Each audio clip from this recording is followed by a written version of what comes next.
Is there any book who is called the Akashic Chronicle? Akashic Chronicle. Yeah, which is the Akashic record. Yeah. So you're asking, what's the question? If the book really exists. Right, okay. It's a very good question, and actually it relates to your soul. So this is my soul. Every single experience that I have, and I better draw, I'm not wearing a dress today. Every single experience I have in any of these two bodies automatically gets fed into my soul. My soul has a complete record from the moment of conception for the rest of my existence. That being the case, if I can connect to your soul, I can read every single thing that's happened to you from the moment of your conception and right until this point in time, the now. I can read everything that's happened. And if I am really connected with my soul and really connected with everyone else's soul, I'll be able to read every single thing that's happened to every single person. Now, other spirits finish up calling that the Akashic record, and I can't remember how to spell it, but I'll say it only. This information is available to every single person in the universe who meets you, because it's in your soul. The soul keeps a complete record of every single thing that has happened to itself. Now, the reason why spirits call that the Akashic Chronicle or the Akashic record is because spirits cannot see the soul. So they do not understand that the record is actually in the soul.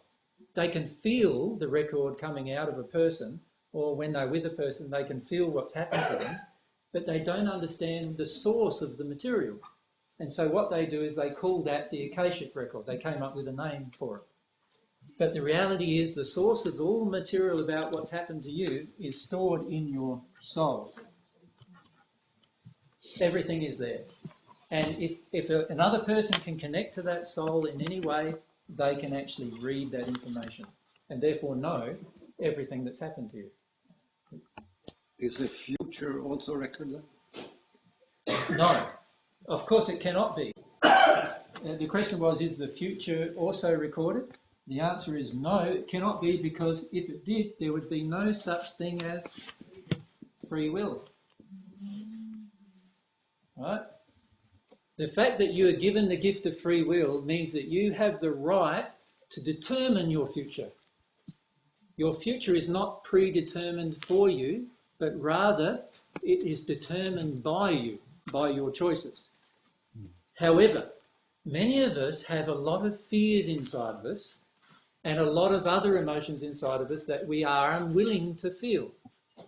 Those unfelt emotions often direct our future down a certain track that is predictable.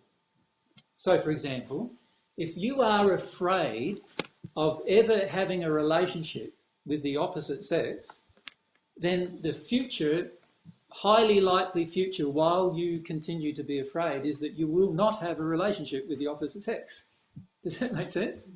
Because if you listen to your fear, you will be very, very much guided to do what your fear says or dictates. So for that reason, our actions are often very predictable. You see, while we have emotions in us that we're pandering to that are all fear-based, our actions become predictable. Now, because of that, spirits looking at our life can predict in the future what might happen, because they can see it's based on our emotions and our feelings that we have right now, which ones are highly likely to change and which ones are probably not going to change at all, and therefore they can predict the future to a degree. When a spirit predicts your future, don't assume that it's going to happen, because they do not know it's going to happen. It's only based on the predictions, based on the emotions that we're holding on to. If you release some of these emotions, your actions will change, and therefore your future will change. Does that make sense? This is the whole point of free will. You have the ability to change if you wish. Unfortunately for many of us on the earth, we don't allow change very rapidly. And for that reason, our lives become quite predictable over a long period of time. And it's only when we start challenging ourselves, and in particular start challenging the fear that we have, that our lives become less predictable and therefore very much more fun than they were before. Yes? So understand that free will is a beautiful gift that God's given you, and when we fully honour it, we will always address our fears. We'll feel them, but we won't act upon our fears all the time. If we honour free will, we will start challenging our fears, because our fears keep us stagnant and they stop us from using our will. So it's very, very important that free will is honoured and that we stop listening to our fears. Yeah? And it's also very important that we understand that our future is not determined by anyone else but ourselves. This is very, very important to understand. And it also gives you complete control over your life if you think about it. Yeah? Very, very important principle.